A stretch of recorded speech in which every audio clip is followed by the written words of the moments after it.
Salama salama Gentil, muri Afrika bimeze bite? Cyanda wa mwambuzi. What? Nukumva umbaza amakuru gusa ariko pasi kuko nta n'isoni ugira. Watiye ukambara n'umuntu w'umukecuru man.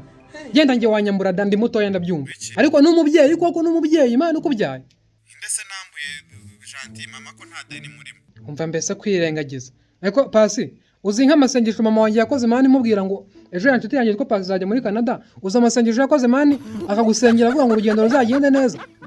Ese uri kwishyuza amafaranga y'amasengesho? Amafaranga ako pasi uguzi iyo umuntu agusengeye pastor agusengeye idiri yagacamuza amafaranga umuha uza amatiro umuha iyo umuntu pastor agusengeye ugakira indwara uza amafaranga umuha none ababyeyi baragusengera kugira ku mavi baragusengera uza ababyeyi bagusengera yenda bareka mbareka ngende mbonekiriza mama gutu ushobora kwirengagiza icyo kintu man none se uri kwishyuriza amafaranga akose abanyafrika mwabaye gute uri kwishyuza amafaranga y'amasengesho se ariko pasi ariko kuki ariko pasi uko nta n'isoni ugira man ubu umubyeyi kuko agusengeye ari ndayitwisaza mu jisho uri aho ngaho urebera man ako sara ndayicira mu jisho yayishyize hasi akayisyonyora cyangwa akayicira hasi Ndagasa.